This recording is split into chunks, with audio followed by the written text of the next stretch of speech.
Hi guys, welcome to MSP brain builders. మనం ఇప్పుడు Indian జాగ్రఫీలో భారతదేశ నది వ్యవస్థకు సంబంధించి ఇండియన్ రివర్ సిస్టమ్కి సంబంధించి మల్టిపుల్ చాయిస్ క్వశ్చన్స్ చూద్దాము. దీన్ని కూడా మనం 1 or 2 or 3 పార్ట్స్గా డివైడ్ చేస్తున్నాను. ఎందుకంటే మనకి దీంట్లో హిమాలయన్ రివర్స్ అండ్ ద్వీపకల్ప రివర్స్ అని ఉన్నాయి కదా. సో ఇప్పుడైతే హిమాలయన్ నది వ్యవస్థకు సంబంధించిన టోటల్ ఇన్ఫర్మేషన్, దానికి సంబంధించిన ఎంసీక్యూస్ ఈ వీడియోలో పెడతాను. ఆ నెక్స్ట్ ద్వీపకల్ప నది వ్యవస్థకు సంబంధించిన ఇన్ఫర్మేషన్ పెడతాను. ఎవరైతే వీడియోని ఫస్ట్ టైం చూస్తున్నారో వాళ్ళు ఖచ్చితంగా సబ్స్క్రైబ్ చేసుకోండి. అండ్ చూసిన ప్రతి ఒక్కరూ లైక్ చేయండి, మీ ఫ్రెండ్స్కి షేర్ చేయండి. ఓకే, ఎవరికైతే ఈ పీడిఎఫ్ కావాలనో కింద ఇచ్చిన టెలిగ్రామ్ లింక్ అండ్ వాట్సాప్ లింక్లో జాయిన్ అండి. అక్కడ నుంచి మీరు ఈ పీడిఎఫ్ని తీసుకోవచ్చు. Okay, let's start. First question, భారతదేశంలో నదులను వాటి పరివాహక ప్రాంతాల పరిమాణాన్ని అనుసరించి ఎన్ని రకాలుగా విభజించవచ్చు అంటే, according to the catchment area how many types in India reverse can be divided అని అడుగుతున్నాడు question. So according to the catchment area అంటే పరివాహక ప్రాంతాన్ని ఆధారంగా చేసుకొని మన భారతదేశంలో నదులను మేజర్గా 3 టైప్స్గా డివైడ్ చేయొచ్చు అనమాట. ఫస్ట్ వచ్చేసి చిన్న నదులు, ఓకే. సెకండ్ వచ్చేసి మధ్యస్థ నదులు, థర్డ్ వన్ వచ్చేసి ప్రధాన నదులు. ఇలా 3 టైప్స్గా డివైడ్ చేయొచ్చు. ఆన్సర్ వచ్చేసి 3. సో చిన్న నదులు అంటే మైనర్ రివర్స్ వచ్చేసి మనకి 2K నుంచి 10K, ఓకే. లేదంటే 2K బిలో ఇలా కూడా ఉంటుంది. కొన్ని బుక్లో 2K బిలో ఉంటుంది, ఒక దగ్గర నుంచి 2K నుంచి 2K బిలో కొన్ని బుక్లో ఉంటుంది, 2K నుంచి 10K అని కొన్ని బుక్స్లో ఉంటుంది. ఇది చిన్న నదులు అనమాట, అంటే చదరపు కిలోమీటర్లు అనమాట. ఇవి 2000 చదరపు కిలోమీటర్ల కంటే తక్కువ పరివాహక ప్రాంతం ఉంటే అలాంటి రివర్స్ చిన్న నదులు అంటారు. సో ఓకే, మనకి 2 నుంచి 20K వీటి మధ్య పరివాహక ప్రాంతం ఉంటే అది మధ్యస్థ నదులని, ప్రధాన నదులేమో 20,000 కంటే ఎక్కువ చదరపు కిలోమీటర్లు ఉంటే దాన్ని ప్రధాన నదులు అంటారు. ఈ ప్రధాన నదులు మనకు దాదాపుగా 14 ఉంటాయి. మధ్యస్థ నదులు వచ్చేసి మనకి 44 ఉంటాయి. అండ్ చిన్న నదులు వచ్చేసి మనకి 55+ ఉంటాయి అన్నమాట. ఓకే, ఇవి నదులు ఒక గ్రౌండ్ ఫిగర్ అనమాట. అండ్ అలాగే ఈ పర్సంటేజ్ కూడా గుర్తుపెట్టుకోండి, మేజర్ పర్సంటేజ్ ఇదే ఉంటుంది, మనకు దాదాపుగా 85% ఉంటుంది. మధ్యస్థ వచ్చేసి మనకి 8% ఉంటుంది, ఇది ఒక 7% ఉంటుంది అనమాట. ఓకేనా. సో పెద్ద నదులు అనేది చాలా ఎక్కువ ఉంటుంది. ఓకే, సో సారీ ఇక్కడ రివర్స్ చెప్పాను. పెద్ద నదులు వచ్చేసి 85%, మధ్యస్థ నదులు వచ్చేసి 8%, చిన్న నదులు వచ్చేసి 7%. ఓకేనా. సో ఎన్ని రకాలు ఉంటుందో 3 టైప్స్. ఇది బేస్డ్ ఆన్ ద పరివాహక ప్రాంతం అన్నమాట. ఓకే, సెకండ్ క్వశ్చన్ చూడండి. ఉద్భవిత ఆధారంగా భారతదేశంలో నదులను ఎన్ని రకాలుగా విభజించవచ్చు? ఉద్భవిత అంటే ఎక్కడ పుట్టాయి అంటే based on the origin base చేసుకొని ఎన్ని రకాలుగా విభజించవచ్చు అంటే, మన ఇండియన్ రివర్స్ని ఆరిజిన్ బేస్ చేసుకొని మనం 4 టైప్స్గా డివైడ్ చేయొచ్చు. ఒకటి ఏమో హిమాలయన్ రివర్స్, సెకండ్ వన్ వచ్చేసి ద్వీపకల్ప, ఓకే, ద్వీపకల్ప నదులు. థర్డ్ వన్ వచ్చేసి అంతర్భూభాగ నది వ్యవస్థ. ఫోర్త్ వన్ వచ్చేసి పరస్తనీయ. హిమాలయన్ రివర్స్ అంటే హిమాలయన్ నదులు అంటే హిమాలయాల్లో పుట్టి హిమానీ నదులు అంటే అక్కడ ఐస్ కరగడం వల్ల మనకి వాటర్ ఫ్లో అయ్యే నదులను హిమాలయన్ రివర్స్ అంటారు. అంటే అక్కడ నుంచి మనకి అవి ఎక్కడే పుట్టే ఇవి మొత్తం ఎప్పటికీ ఫ్లో అవుతూనే ఉంటాయి అనమాట. ద్వీపకల్పం నదులు ఇవి మనకి ఏదో ఒక ప్లేస్లో ద్వీపకల్పంలో పుట్టేసి అది వర్షాలు బాగా పడ్డప్పుడు ఫుల్గా ఉంటుంది, వర్షాలు తక్కువన్నప్పుడు ఉండకపోవచ్చు, ఎండిపోతాయి అనమాట. అంతర్భూభాగ నదులు ఇవి అంతర్భూభాగం అంటే వర్షభావ ప్రాంతాల్లో జన్మించి కొద్ది దూరం ప్రవహించిన తర్వాత మార్గ మధ్యలోనే ఎక్కడో ఒక దగ్గర ఇంకిపోయే నదులను అంతర్భూభాగ నదులు అంటారు. ఓకే, నెక్స్ట్ పరస్తీన నదులు. పరస్తీన నదులు అంటే అధిక వర్షపాతం ఉన్న ప్రాంతాల్లో లేదా నీటి లభ్యత ఉన్న ప్రాంతాల్లో లేదంటే ఎడారి ప్రాంతాల్లో అక్కడ కొద్ది దూరం ప్రవహించి అక్కడ పంట పొలాలకి సాగునీటి అందించే నదులనే పరస్తీన నదులు అంటారు అనమాట. టోటల్గా ఎన్ని రకాలంటే 4 టైప్స్. ఆన్సర్ ఏంటిది? సి. సో హిమాలయన్ నదులు దాదాపుగా 70% మన ఇండియాలో హిమాలయన్ నదుల వల్లనే మన ఇండియా ఇది క్యాచ్మెంట్ ఏరియా ఉంది. ఆ తర్వాత ద్వీపకల్ప నదులు వచ్చేసి మనకి దాదాపుగా 28% అలా. ఇంకా ఇవి మిగిలిన పర్సెంటేజ్ అని చెప్పొచ్చు అనమాట. ఓకే, సో హిమాలయన్ నదులు అంటే మనకి మేజర్గా 3 వస్తాయి. ఆ తర్వాత ద్వీపకల్ప నదులు చాలా ఉంటాయి. ద్వీపకల్ప నదులు అంటే ఏంటంటే ద్వీపకల్ప భూభాగంలో తూర్పు సైడ్ వాలి అటు సైడ్ ప్రవహించే నదులు అన్నిటి ద్వీపకల్ప నది వ్యవస్థలు అంటారు అనమాట. ఓకేనా. సో మేజర్గా ద్వీపకల్ప నదులు అంటే ఇది గోదావరి, గంగ కాదు, గోదావరి, కృష్ణ, యమున కూడా కాదు, కావేరి, ఇవన్నీ రివర్స్ అని వస్తాయి అనమాట. ఓకే, అవి వచ్చినప్పుడు చెప్తా. ఓకే, ఇక్కడైతే ఆన్సర్ సి. థర్డ్ వన్, క్రింది వాటిలో సరైన వాటిని గుర్తించండి. Mark the correct among the following అడుగుతున్నాడు. హిమాలయ నదులను ద్వీపకల్ప నదులతో పోల్చినప్పుడు వాటి వయసు చాలా తక్కువ. సో అవును, మనం హిమాలయన్ రివర్స్ అండ్ ద్వీపకల్ప రివర్స్ డిఫరెన్స్ చూసుకున్నట్టయితే మనకి చాలా డిఫరెన్సెస్ ఉంటాయి. ఒకసారి హిమాలయన్ రివర్స్ వాటి యొక్క వయసు చాలా తక్కువ. ఎందుకంటే ద్వీపకల్ప పీఠభూమి అనేది మనకి గోండ్వానా పీఠభూమితో ఉన్నప్పటి నుంచి ఏర్పడి ఉన్నది. కానీ హిమాలయం ఎప్పుడు ఏర్పడ్డది? రీసెంట్గా ఏర్పడ్డది. హిమాలయం ఏర్పడిన తర్వాతనే హిమాలయన్ రివర్స్ అనేవి ఏర్పడ్డాయి. కానీ ద్వీపకల్ప పీఠభూమిలో నదులు ఎప్పటి నుంచో ఉన్నాయి. అవి అంటే ఆ భూభాగంలో ఎప్పటి నుంచో ఉన్నాయి. అక్కడ హిమాలయన్స్ కంటే పూర్వమే ఈ నదులు ప్రవహించడం స్టార్ట్ చేశాయి అన్నమాట.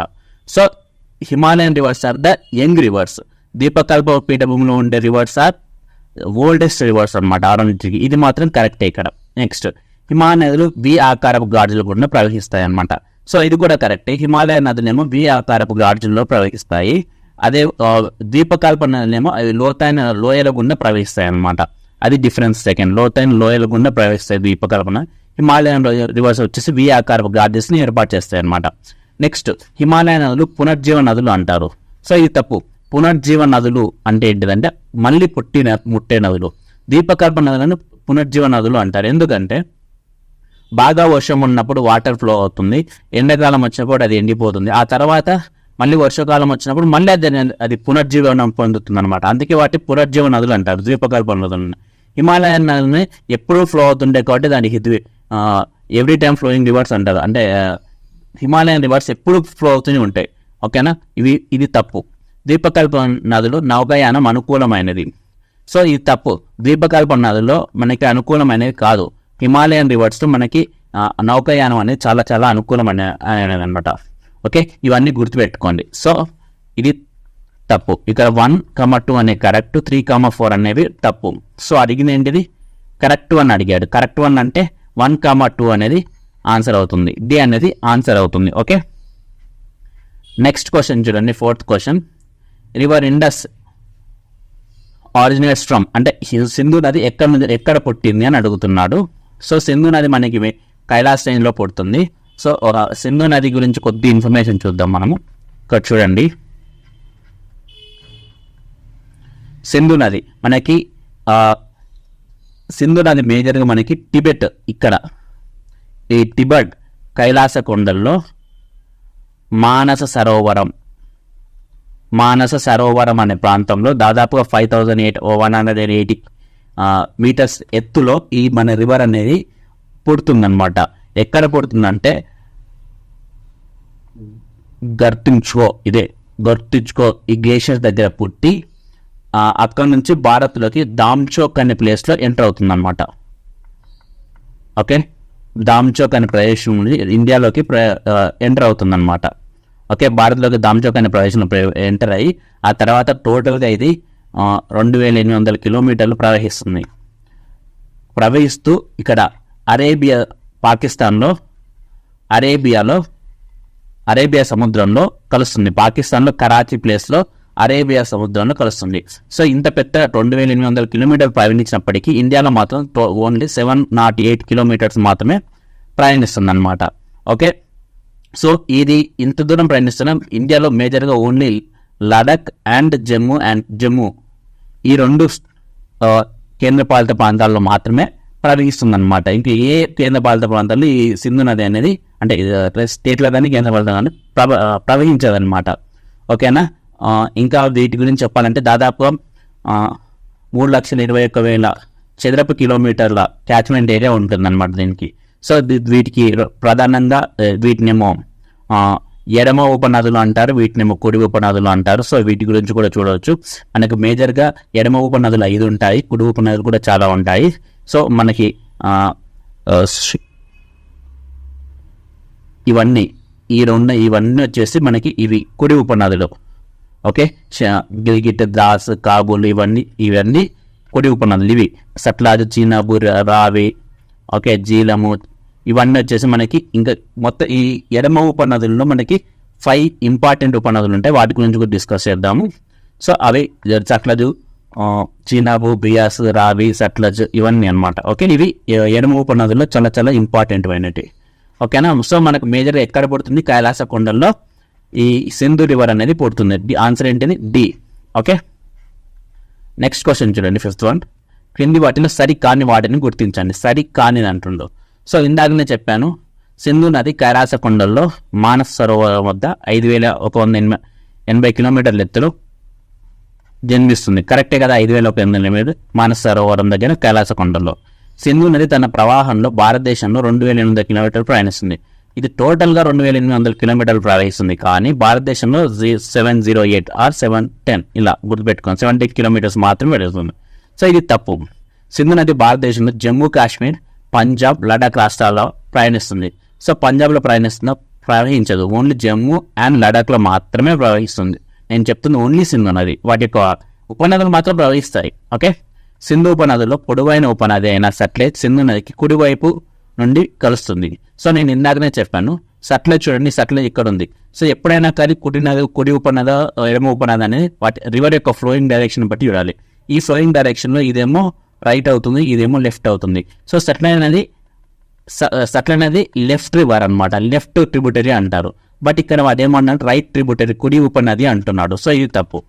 సో ఇక్కడ తప్పుగా ఉండేది 2 and 4, 1, 3 అనేది కరెక్ట్, 2, 4 అనేది తప్పు. వాడు అడిగింది ఇన్కరెక్ట్, సరి కాని వాటిని అడిగాడు. ఓకేనా, ఇన్కరెక్ట్ అంటే 2, 4. సో ఆన్సర్ ఏంటిది?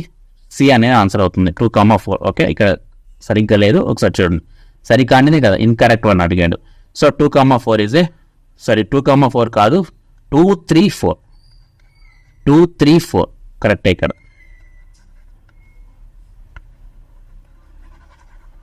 2, 3, 4. ఓకే, సి అనేది కరెక్ట్ అవుతుంది, 2, 3, 4. సో ఇది కూడా కరెక్టే కాదు, 2800 కాదు, 708 కదా. నెక్స్ట్ ఇది పంజాబ్ రాష్ట్రంలో కాదు, ఎందుకంటే ఓన్లీ అది జమ్మూ కాశ్మీర్ అండ్ లడాక్లో మాత్రమే వహిస్తుంది. సింధు ఉపనదిలో ఇది సట్లెజ్ పొడవైనది, కానీ కుడి వైపు నుంచి అది కాదు, ఎడమ వైపు నుంచి వచ్చే ఉపనది అనమాట. 2, 3, 4 ఆర్ ద ఇన్కరెక్ట్. ఆన్సర్ వచ్చేసి సి అనేది కరెక్ట్ ఆన్సర్ అవుతుంది.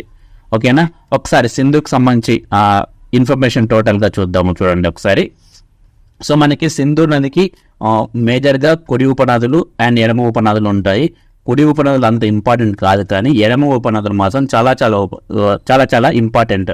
అందులో Jhelum, Chenab, Ravi, Beas and Sutlej.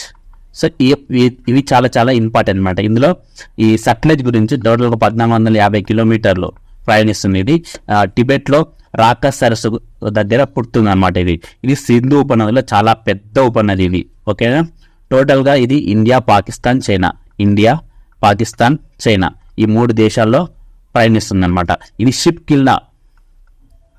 Killa pass గుండా మన ఇండియాలోకి, హిమాచల్ ప్రదేశ్ వద్ద ఇండియాలోకి ఎంటర్ అవుతుంది అనమాట ఇది.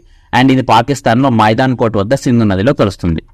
ఓకే, పాకిస్తాన్లో మైదాన్ కోట్ వద్ద సింధు నదిలో కలుస్తుంది, గుర్తుపెట్టుకోండి. ఇది సట్లెజ్ రివర్కి సంబంధించి. ఆ తర్వాత మనకి బియాస్ వచ్చేసి టోటల్గా 460 కిలోమీటర్స్ ప్రవహిస్తుంది ఇది. ఆ తర్వాత ఇది ఎక్కడ పుడుతుందంటే రోహతంగ్ కనుమ వద్ద ఇది పుడుతుంది అనమాట, రోహతంగ్ కనుమ వద్ద.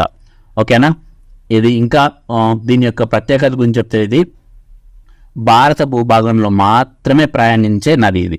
ఓకేనా, భారత భూభాగంలో మాత్రమే ప్రయాణించే ఏకైక సింధు ఉపనది. ఓకే, నెక్స్ట్ ఇది ధౌలధార్ శ్రేణిని చీల్చుకుంటూ వెళ్తుంది అనమాట. ఓకే, నెక్స్ట్ హరికే అనే ప్రాంతంలో సట్లెజ్ నదిలో కలుస్తుంది. ఓకేనా, బియాస్ వచ్చేసి సట్లెజ్ నదిలో కలుస్తుంది. ఎక్కడ?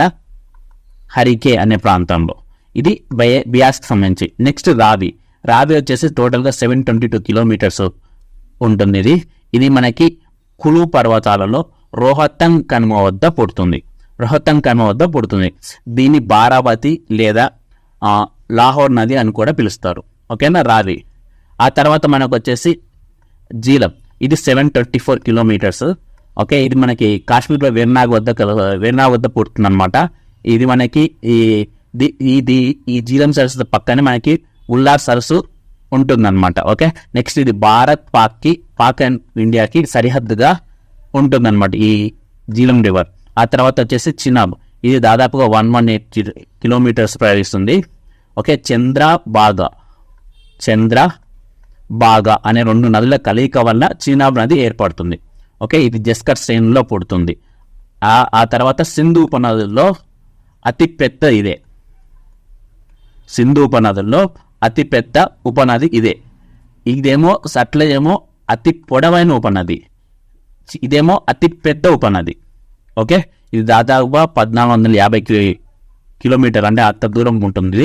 ఇది మాత్రం 1180 కిలోమీటర్స్, బట్ పెద్ద ఉపనది మాత్రం ఇది. సో ఇది ఎడమ ఉపనది, సింధు నది యొక్క ఎడమ ఉపనదికి సంబంధించిన టోటల్ ఇన్ఫర్మేషన్ అనమాట. సో సింధు నది గురించి అడగడానికి అవకాశం తక్కువ ఉంటుంది. ఈ ఇన్ఫర్మేషన్ అడగడానికి చాలా ఎక్కువ అవకాశం ఉంది. సో ఇది ఒకసారి చూసుకోండి మొత్తం. Okay, next question, 6th question చూడండి. బ్రహ్మపుత్ర నది వ్యవస్థకు సంబంధించి క్రింది వాటిలో సరైన వాటిని గుర్తించండి. So identify the correct one regarding the Brahmaputra river గురించి చూడమంటుండు. ఓకే, ఒకసారి బ్రహ్మపుత్ర రివర్ గురించి చూసి ఆ తర్వాత ఈ క్వశ్చన్ చూద్దాము. సో మనకి ఈ బ్రహ్మపుత్ర రివర్ అనేది మనకి టిబెట్లో కైలాస కొండల్లో షామ్యాంగ్డుంగ్ లేదంటే చామ్యాంగ్డుంగ్ అంటారు. చామ్యాంగ్డుంగ్ అనే ప్లేస్ దగ్గర జన్మిస్తుంది ఇది. అయితే సింధు నదికి వ్యతిరేక దిశలో ఇది ప్రవహిస్తుంది. ఓకే, ఈ సింధు నది ఏమో ఇటు సైడ్ ప్రవహిస్తే దానికి వ్యతిరేక దిశలో ఈ బ్రహ్మపుత్ర నది అనేది ప్రవహిస్తూ ఇది టోటల్గా టిబెట్ తర్వాత చైనా నుంచి ఆ తర్వాత ఇక్కడ ఇండియాలోకి ఎంటర్ అవుతుంది అనమాట.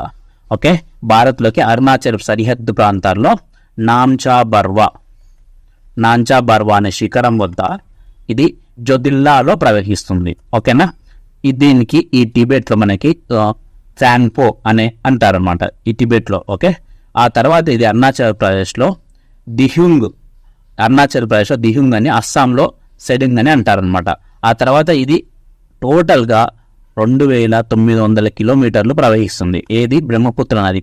బట్ ఇండియాలో మాత్రం 880 కిలోమీటర్లు మాత్రమే ప్రవహిస్తుంది. నాంచా బర్వాలో ఎంటర్ అయిన తర్వాత ఇండియాలో టోటల్గా ఇదంతా రెడ్ సాయిల్లో ప్రవహిస్తుంది. రెడ్ సాయిల్లో ప్రవహిస్తూ దీని యొక్క వాటర్ మొత్తం రెడ్గా ఉండడం వల్ల దీన్ని రెడ్ రివర్ అని కూడా అంటారనమాట.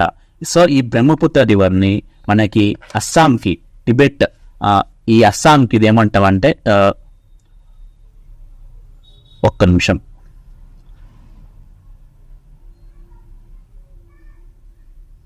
చూడండి. ఇది ఎప్పుడైతే ఈ అస్సాంకి ఎంటర్ అవుతుందో ఇక్కడ బాగా వరదలకు బాగా కారణమవుతుంది బ్రహ్మపుత్ర రివర్ అన్నమాట. సో అందుకే ఈ బ్రహ్మపుత్ర రివర్ని అస్సాం యొక్క దుఃఖదాయిని అంటారనమాట. ఓకేనా, సో ఈ అస్సాం యొక్క దుఃఖదాయిని అంటారు. టోటల్గా ఇది మన 2040 లక్షల చదరపు కిలోమీటర్లు ఇది భారతదేశంలో పరివాహక ప్రాంతాన్ని చేస్తుందన్నమాట టోటల్గా. అండ్ అలాగే వీటి యొక్క మేజర్ ఉపనదులు రోహిత్, మానస్, సబన్సిరి, ధన్సిరి, ఓకే, సుర్మా, ఇవన్నీ బ్రహ్మపుత్ర యొక్క ఉపనదులు అన్నమాట. ఓకేనా, ఆ తర్వాత ఇక్కడ మనకు ఒక నది ఆధారిత దీవిని ఏర్పరుస్తుంది. ఆ దీవి ఏంటిదంటే దాని పేరు ఏదో ఉంది, గుర్తు రావట్లేదు. వచ్చినప్పుడు గుర్తొచ్చినప్పుడు చెప్తాను. మజూరి. ఓకే, మజూరి అనే ఒక దీవిని ఏర్పరుస్తుంది. అది నది ఆధారిత దీవిలో చాలా పెద్ద దీవి అన్నమాట. ఓకే, ఆ తర్వాత ఇది ఇక్కడ దాదాపుగా దుబ్రి అనే ప్లేస్ దగ్గర 90 degrees తిరిగి బంగ్లాదేశ్లోకి ఎంటర్ అవుతుంది. బంగ్లాదేశ్లోకి ఎంటర్ అయ్యి ఇక్కడ నుంచి వచ్చే గంగా రివర్తో కలిసి ఇక్కడ చాలా పెద్ద డెల్టాను ఏర్పరుస్తుంది అనమాట. ఓకే, ఎప్పుడైతే ఇది బంగ్లాదేశ్లోకి వెళ్ళిపోయాక దాన్ని పద్మా రివర్ అంటారు. ఇక్కడ నుంచి వచ్చే గంగా రివర్ని ఇక్కడ నుంచి వచ్చే గంగా రివర్ పద్మా రివర్ అంటారు. ఇక్కడ నుంచి వచ్చే దీన్ని జమునా రివర్ అంటారు. ఈ జమునా అండ్ పద్మా రివర్లు కలిసి ఈ బంగ్లాదేశ్లో మనకు చాలా పెద్ద డెల్టానే ఏర్పడుతుంది. ఈ డెల్టాలోనే మనకు బాగా జనుము ఎక్కువగా పండుతుంది. సో జనుము పండించే దానిలో బంగ్లాదేశ్ అనేది చాలా టాప్గా ఉంటుంది. ఆ తర్వాత ఇండియా ఉంటుంది. ఓకే ఆ తర్వాత ఇది మనకు బ్రహ్మపుత్ర రివర్కి సంబంధించిన ఇన్ఫర్మేషన్ అన్నమాట. సో ఇప్పుడు మనం క్వశ్చన్ చూద్దాము. టిబెట్లోని కైలాస కొండల్లో షామ్డాంగ్ అనే ప్రదేశంలో జన్మించి సింధు నదికి వ్యతిరేక దిశలో ఇది ప్రవేశిస్తుంది. కరెక్టే కదా, ఇందాక చెప్పింది అదే నేను. బంగ్లాదేశ్లో బ్రహ్మపుత్ర నది పేరు జమున. బంగ్లాదేశ్లో బ్రహ్మపుత్ర నది పేరు జమున, కరెక్టే. ఓకే, పద్మా రివర్ వచ్చేసి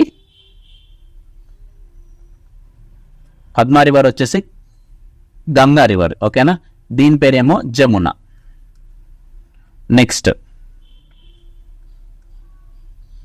బంగ్లాదేశ్లో దీని పేరు జమున. భారతదేశంలో బ్రహ్మపుత్ర నది 80 కిలోమీటర్ల దూరం ప్రవహిస్తుంది. సో ఇది 80 కిలోమీటర్లు అనేది తప్పు. టోటల్గా 890 కిలోమీటర్లు ప్రవహిస్తుంది. 3 అనేది తప్పు. సబన్సరి, ధన్సిరి, మానస్, కాబోల్ నదులు బ్రహ్మపుత్ర నది యొక్క ఉపనదులు. కాబోల్ ఉంది కదా, ఇవి 3 కరెక్టే. సబన్సరి, ధన్సిరి, మానసరి. కాబూల్ ఉంది కదా, ఈ కాబూల్ అనేది బ్రహ్మపుత్ర నది యొక్క ఉపనది కాదు, ఇది సింధు నది యొక్క ఉపనది. ఓకేనా, 4 అనేది తప్పు. ఓకేనా, ఇది 890 కిలోమీటర్స్ 80 ఉంది, ఇక్కడ 890 కిలోమీటర్స్ ఇది. ఓకే, సో ఇక్కడ 2 తప్పుగా ఉన్నాయి. 3,4 తప్పు అండ్ 1,2 అనేది కరెక్ట్ అవుతుంది. సో బ్రహ్మపుత్ర నది వ్యవస్థకు సంబంధించి ఏమడిగాడు, కరెక్ట్ అడిగాడు. అంటే 1,2 మాత్రమే కరెక్ట్ అవుతుంది. సో ఆన్సర్ ఏంటిది, B is A correct answer.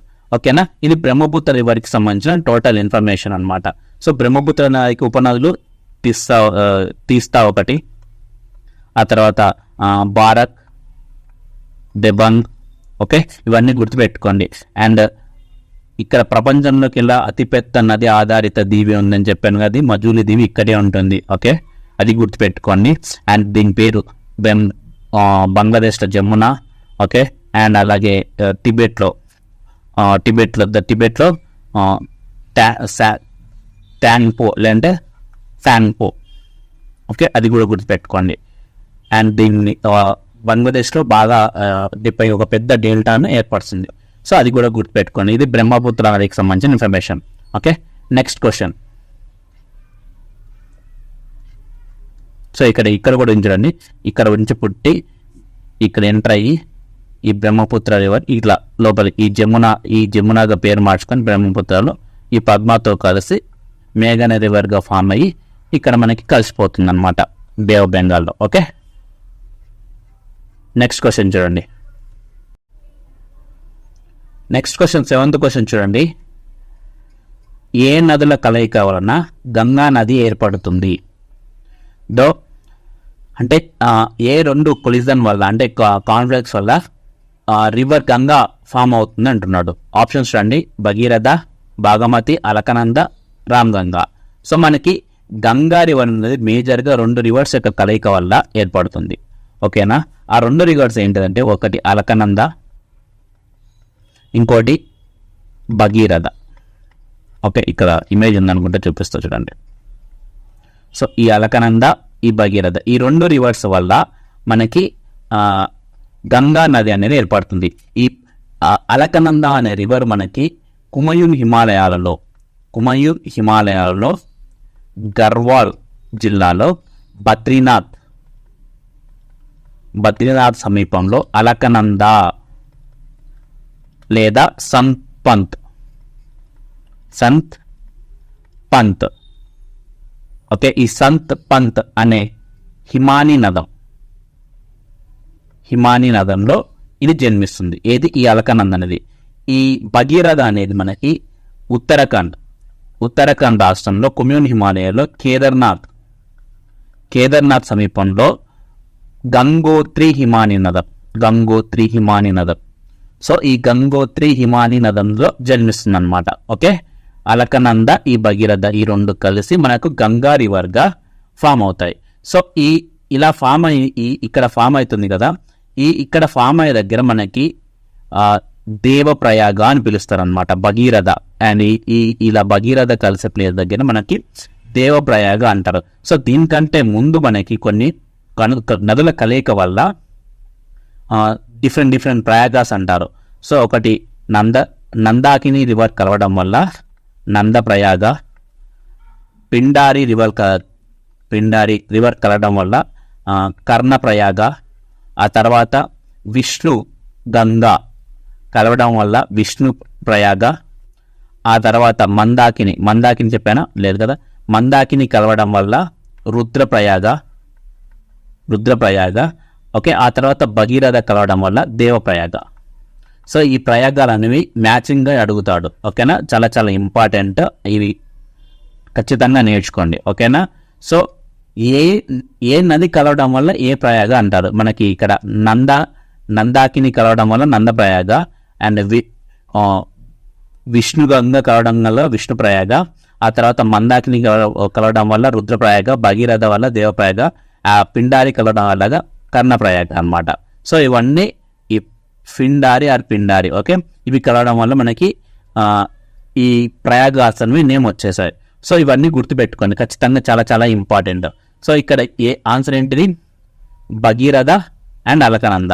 So 1,3 is the answer. Okay, next question చూడండి. భారతదేశంలో ఏ నది వ్యవస్థ అతిపెద్దది? సో మనకి భారతదేశంలో హిమాలయన్ రివర్స్, ద్వీపకల్ప రివర్స్ చాలా చాలా ఇంపార్టెంట్. అందులో హిమాలయన్ రివర్స్లో ఇండస్, బ్రహ్మపుత్ర అండ్ గంగా. దీంట్లో మనకి కృష్ణ, గోదావరి, కావేరి, పెన్న ఇలా చాలా ఉంటాయి అన్నమాట. సో ఇందులో చాలా మనకు గోదావరి అతిపెద్ద నదీ వ్యవస్థ ఇష్టం. టోటల్ భారతదేశంలో 29%, 28.3% పరివాహక ప్రాంతం కలిగిన గంగా రివర్ అనమాట. సో అతిపెద్ద ఇదే అనమాట. టోటల్గా 2,525 కిలోమీటర్లు గంగా నది ప్రవహిస్తే అందులో మనకి 2,100 కిలోమీటర్లు ఇండియాలో ప్రవహిస్తుంది అనమాట. సో గంగా రివర్ ఇస్ అతి పెద్ద river in India. Okay, so ఇది చాలా చాలా ఇంపార్టెంట్, గుర్తుపెట్టుకోండి. అండ్ ఇది ఒక పుణ్య నదిగా కొలుస్తారనమాట గంగా రివర్ని, హోలీ రివర్లు అంటాం కదా. ఓకే, అండ్ దీనికి ఇంకొక పేరు వైతరణి నది అని కూడా అంటారు. దీని యొక్క వయసు చాలా తక్కువ, యంగెస్ట్ హిమాలయన్ రివర్ కూడా అంటారు. అండ్ అలాగే యంగెస్ట్ ఇండియన్ రివర్ అన్న కూడా ఇది మనకి హిమాలయాల్లో పుడుతుంది. ఓకే, హిమాలయాల్లో పుట్టి భారతదేశంలో అతిపెద్ద నది ఇది. ఓకే, దాదాపుగా 28%, ఆ 28.3% క్యాచ్మెంట్ ఏరియా కల నది అనమాట. ఓకే, గంగా వచ్చేసి ఆన్సర్ అవుతుంది. ఓకే, నెక్స్ట్ క్వశ్చన్ చూడండి. 9th క్వశ్చన్, క్రింది వాటిలో సరైన వాటిని గుర్తించండి. సో గంగా నది భారతదేశంలో 2,510 మీటర్లు ప్రయాణిస్తుంది. ఇది టోటల్ 2510, బట్ ఇండియాలో వచ్చేసి 2100 మాత్రమే. ఇది తప్పు. ఓకే, గంగా నది బంగ్లాదేశ్లో జమునా అని పిలుస్తారు. సో జమునా అని పిలిచేది ఏదాన్ని, బ్రహ్మపుత్ర నదిని జమునా అని పిలుస్తారు. గంగా నదిని ఇది బంగ్లాదేశ్లో పిలిచేది పద్మా నది అని పిలుస్తారు. ఇక్కడ నుంచి పద్మ వస్తుంది, ఇక్కడ నుంచి జమునా వస్తుంది. ఈ రెండు కలవడం వల్ల మేఘనాగా ఏర్పడుతుంది ఇది అనమాట.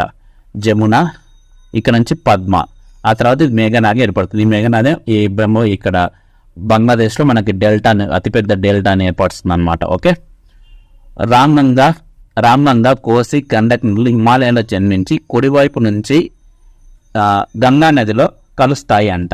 ఓకే, ఒకసారి చూడండి. రామ్గంగా, కోసి, అండ్ గండక్ ఇవన్నీ హిమాలయాల్లో జన్మిస్తాయి, అది కరెక్టే. కానీ కుడివైపు నుంచి ఇక్కడ గంగా ఇలా ఫ్లో అవుతుంటుంది. ఇలా ఫ్లో అవుతుంటే మనకి ఇది లెఫ్ట్ అవుతుంది, ఇది రైట్ అవుతుంది. ఓకేనా, సో ఇక్కడ హిమాలయాల్లో జన్మిస్తాయి ఏవి, రామ్గంగా కానీ, కోసి కానీ, గండక్ కానీ. కానీ అవి వచ్చే ఎక్కడ సైడ్ కలుస్తాయి అంటే లెఫ్ట్ సైడే కలుస్తాయి. కానీ ఇక్కడ ఏమంటుంది, రామ్గంగా, కోసి, గండక్ నదులు హిమాలయాల్లో జన్మించి కుడి వైపున కలుస్తాయి అంటుంది, అంటే రైట్ సైడ్ నుంచి కలుస్తాయి అంటుండు. సో ఇది తప్పు. రైట్ సైడ్ నుంచి కలిసే ఒకే ఒక్క నది ఏంటిదంటే యమునా నది. ఓకే, అంటే ఒకే ఒక్క నది అంటే హిమాలయాల్లో జన్మించి రైట్ సైడ్ నుంచి కలిసే నది అనమాట. ఇది ఇక్కడ పుడుతుంది హిమాలయాల్లో, ఇటా వచ్చి ఇలా కలుస్తుంది అది యమునా నది. ఓకేనా, సో అది గుర్తుపెట్టుకోండి. ఇక్కడ మాత్రం ఇది తప్పు, కుడివైపులో కలిసే నదులు కాదు ఇది. ఓకే, ఇది wrong. First one wrong, third one wrong, second one కూడా రాంగే. ఓకే, ఎందుకు, జమునా అని పిలుస్తారు. ఓకే, సో ఇక్కడ ఏబిసి 1 2 3 అనేవి 3 ఇన్కరెక్ట్. అడిగింది ఏంటిది? సరైన వాటిని అడిగాడు. ఇక్కడ నన్ను ఉండాలి ఆన్సర్.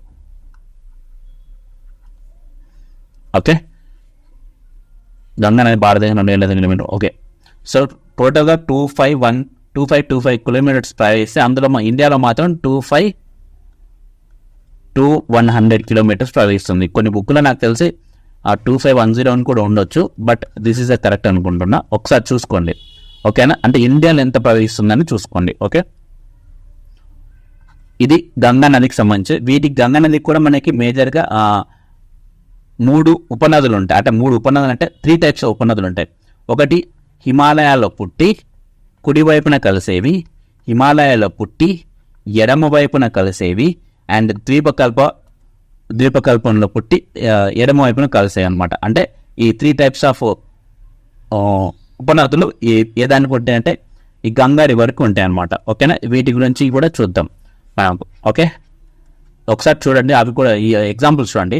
మనకి హిమాలయాలు జన్మించి దక్షిణం వైపు నుంచి దక్షిణ దిశలో ప్రవహిస్తూ ఎడమ వైపు నుంచి కలిసే ఉపనదులు వచ్చేసి శారద, రామ్గంగా, గండక్, గాగ్రా, కోసి అండ్ భగీరథ. ఇవి దక్షిణ వైపులో అంటే దక్షిణం వైపు ప్రయాణిస్తూ హిమాలయాల్లో పుట్టి దక్షిణం వైపు ప్రయాణిస్తూ ఎడమ వైపున కలుస్తాయి. ఏదానికి? గంగా రివర్కి, ఈ రివర్స్. ఆ తర్వాత ఏంటిది? ద్వీపకల్ప భూభాగంలో పుట్టి కుడివైపున అంటే రివర్ ఇలా వెళ్తుంది అంటే ద్వీపకల్ప భూభాగంలో పుట్టి కుడివైపు నుంచి కలిసే నదులు కాదు నదులు. అవేంటివంటే ఒకటి చంబల్, బెత్వా, కేన్, సోన్, దామోదర్. ఓకేనా? ఇవి మనకి కుడివైపు నదులు అంటారు. అండ్ ఇంకోటి హిమాలయాల్లో పుట్టి కుడివైపు నుంచి కలిసేది ఒకటి యమున. ఓకేనా? ఈ 3 టైప్స్గా గుర్తుపెట్టుకోవచ్చు అనమాట, ఏది గంగా రివర్కి సంబంధించి. ఓకే, ఆ ఇన్ఫర్మేషన్ ఇక్కడ ఇచ్చాను మొత్తం అనమాట. ఓకే, నెక్స్ట్ చూడండి 10th క్వశ్చన్. హిమాలయాలు జన్మించి దక్షిణ దిశలో ప్రవహించి కుడివైపు నుండి గంగా నదిలో కలిసే నది ఏది? ఇందాకనే చెప్పాను, ఏంటిది? కుడివైపు నుంచి కలిసే నది ఏది? యమునా నది. ఓకే, యమునా నది గురించి ఒకసారి చూస్తే యమునా నది అనేది మనకి ఈ ఉత్తరాఖండ్లో గార్వాల్ జిల్లాలో యమునోత్రి హిమానీ నదం వద్ద పుడుతుందన్నమాట అది. ఓకే, ఒకసారి చూడండి ఎక్కడ పుడుతుంది అది? యమునోత్రి అనే ప్లేస్లో పుడుతుంది. గంగా ఉపనదుల్లో అతి పెద్ద ఉపనది ఇది. ఓకే, గంగా ఉపనదుల్లో అతి లార్జెస్ట్ ఇదే, లాంగెస్ట్ ఇదే. ఓకే, ఎడమ వైపు పుట్టి కుడి వైపున కలిసే ఉపనది ఇది. ఓకే, మేజర్గా యమునా నది పోయే మేజర్ సిటీస్ ఏంటిదంటే ఢిల్లీ, మధుర, ఆగ్రా. ఓకేనా? అండ్ ఇది మనకి ఉత్తరప్రదేశ్ యూపీలో అలహాబాద్ వద్ద గంగా నదిలో కలుస్తుందన్నమాట. ఓకే, ప్రతి 24 ఇయర్స్కి ఒకసారి ఓకే మహాకుంభమేళ అని జరుగుతుందన్నమాట. ఓకే, అండ్ అలాగే ప్రతి 12 సంవత్సరాలకు ఒకసారి కుంభమేళ అనేది జరుగుతుంది ఈ రివర్ గుండానే, ఈ ప్రయాగ గుండానే. ఓకేనా? సో ఇవన్నీ మనకి ఈ యమునాకి ఇంకా కొన్ని ఉపనదులు ఉన్నాయి.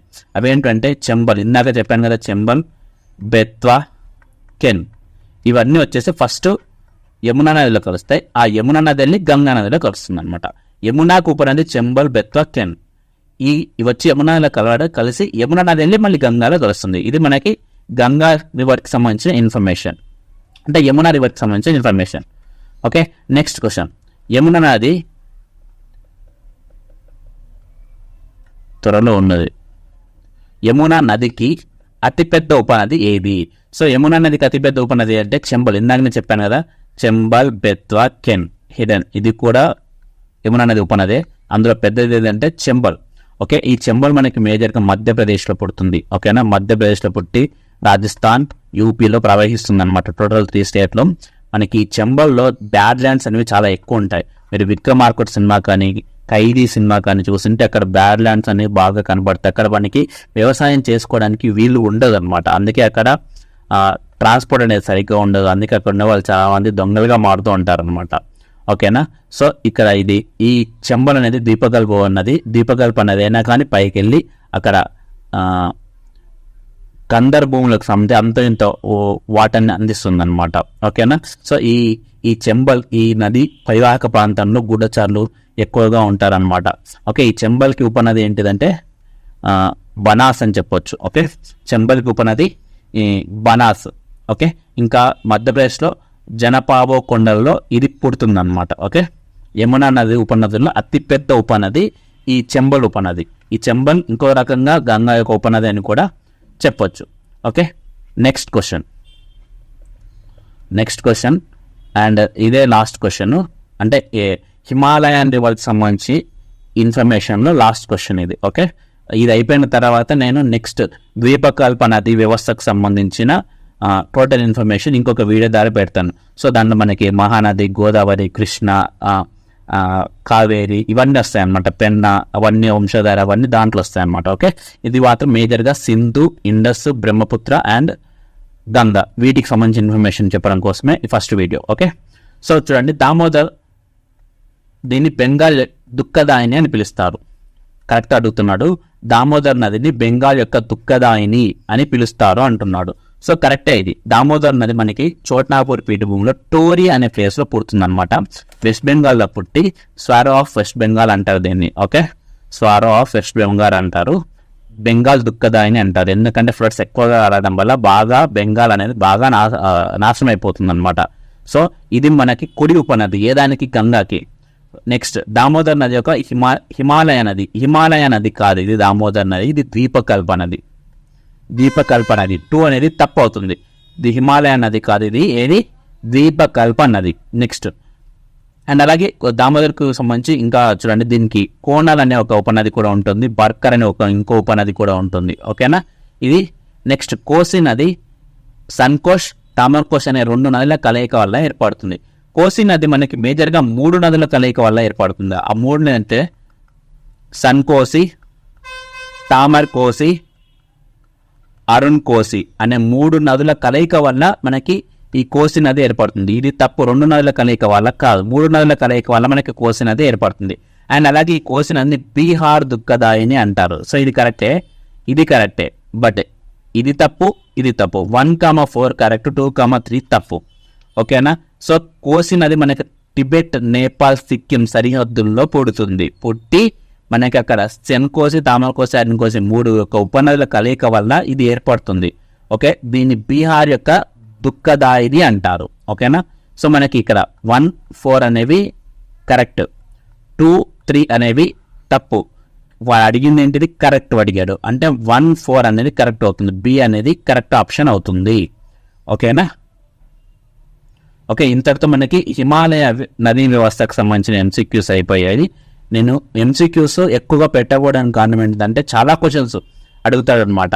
సో క్వశ్చన్స్ తక్కువ పెట్టి ఇన్ఫర్మేషన్ ఎక్కువ చెప్దామని నేను అందుకే తక్కువ క్వశ్చన్స్ పెట్టి ఇన్ఫర్మేషన్ ఎక్కువ పెట్టి చెప్పడానికి ట్రై చేస్తున్నాను. ఓకే, నెక్స్ట్ మనకి ద్వీపకల్ప నది వ్యవస్థకు సంబంధించిన MCQs నెక్స్ట్ పార్ట్లు తీసుకొస్తాను. వీడియో లాస్ట్ దాకా చూసారంటే మీకు ఖచ్చితంగా నచ్చే ఉంటుంది. సో లైక్ చేయండి అండ్ అలాగే సబ్స్క్రైబ్ చేసుకోండి. PDF కావాల్సిన వాళ్ళు కింద ఇచ్చిన లింక్లో జాయిన్ అవ్వండి. Okay, thank you.